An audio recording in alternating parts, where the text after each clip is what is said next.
Jacob, je suis photographe et je viens de Chine. J'ai grandi dans une famille de photographes. J'ai appris en regardant mon père travailler avec l'argentique. Grâce à ça, j'ai appris beaucoup de choses. En 2015, je me suis installée en France, un nouveau monde que je ne connaissais pas. J'ai commencé ma deuxième vie.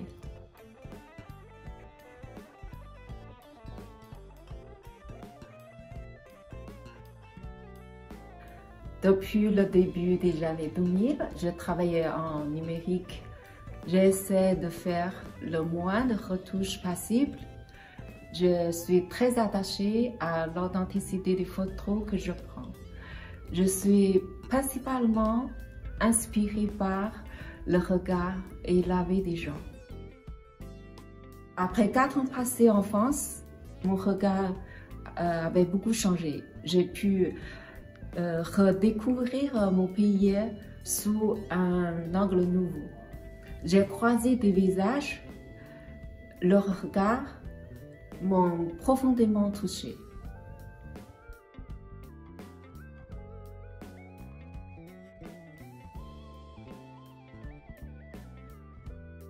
Alors, je m'appelle Laurent. Là, je suis sous le pseudo, enfin, je travaille au niveau photographique sous le pseudo de Colorant. Parce qu'à la base, je suis graphiste. Et puis, les 3 premières lettres de mon nom, c'est COL. Donc, c'est un jeu de mots colorant. J'adore la couleur. En photo, j'adore la couleur. Donc, c'était un peu l'idée. Je vis et travaille à Paris. Donc, comme je l'ai dit, je suis graphiste de formation. Et je me suis mis assez tôt à la photo, d'abord en argentique et puis au numérique quand ça a apparu. Mais je n'ai pas fait d'école spéciale en photographie, je suis photodidacte, comme ça se dit en général.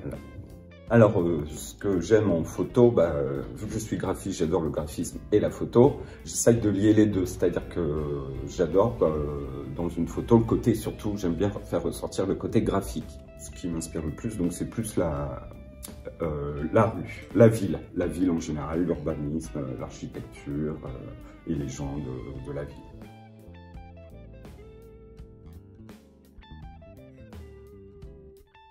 Bonsoir, alors mon prénom est Tina, je suis d'origine franco-libanaise et j'ai un background de graphiste.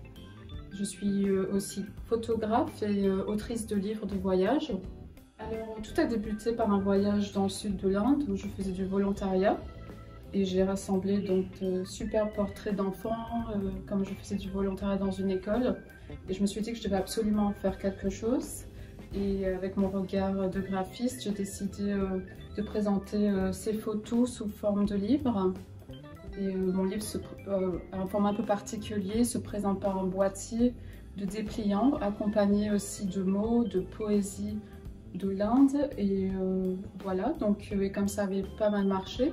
Je l'ai vendu dans des librairies entre la France et le Liban. J'ai décidé de poursuivre l'aventure avec Empreinte de Beijing, donc le même concept pour l'État de Beijing. Donc.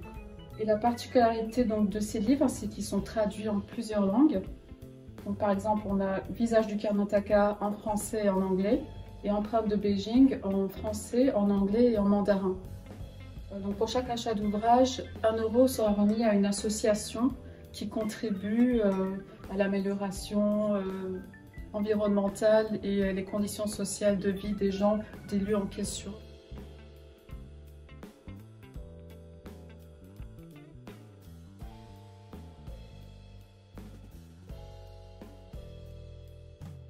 Je suis Daniel Anison, photographe, et je suis ravi d'être ce soir à ce vernissage.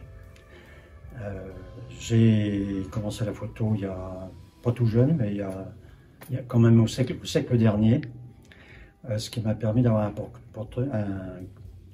parcours photographique argentique au siècle dernier, et ça coïncide à peu près avec les années 2000, passage au numérique et à la couleur. Alors il y a 2 raisons pour lesquelles c'est très important pour moi. J'ai connu l'époque du négatif, donc j'ai pris l'habitude de regarder dans un négatif à travers la fenêtre ou à travers un dépoli pour voir ce qu'il y avait dans la matière de la pellicule, qui est pourtant quelques microns épaisses, et d'essayer de toujours voir ce qu'il y avait en profondeur comme matière dans la photographie. Puisque la photographie est sur papier, lisse le plus souvent, donc c'est assez plat, c'est en 2 dimensions, alors qu'on vit dans un monde en 3 dimensions. Donc j'ai toujours eu ce souci de retranscrire les 3 dimensions du monde sur un papier en 2 dimensions. Alors je choisis toujours des papiers qui sont photographiques évidemment, et qui sont mat, et que je présente ici sans verre, donc merci de ne pas toucher, c'est très fragile, un peu comme un pastel. Récemment, toute cette série, là c'est 2018-2021,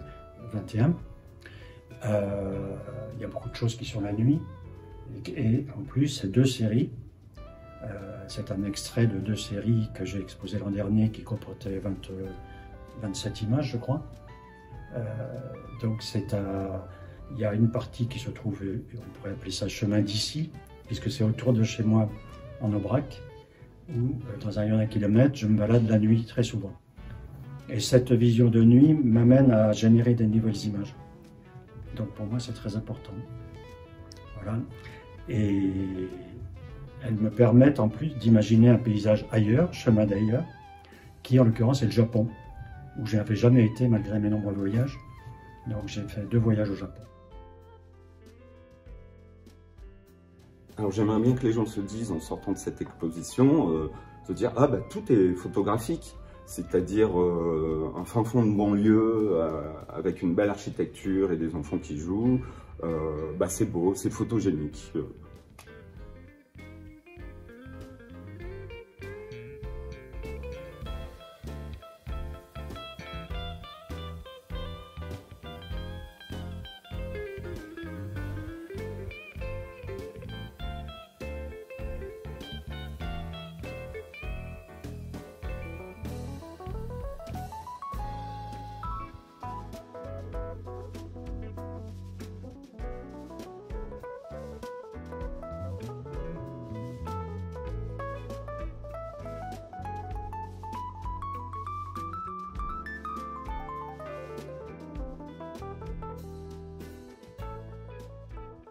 Voilà un peu ce qui me motive, c'est toujours de générer des images nouvelles.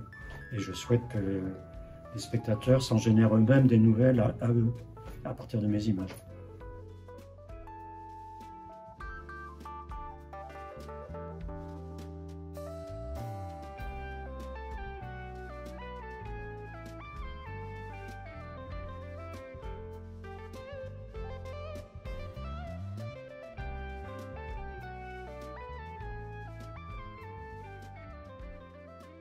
Les gens qui regardent cette exposition ressentent la même émotion, qu'ils ressentent que derrière chaque image, il y a une histoire, un destin, des joies et des peines.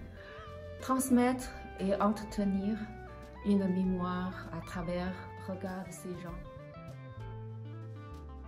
C'est un travail d'archiviste quelque part, c'est-à-dire rendre témoin, faire un témoignage d'un moment donné dans la ville à une époque. Enfin, c'est un témoignage en fait, en gros, la rue quoi, la rue, la ville, et pareil en architecture, des époques, des périodes.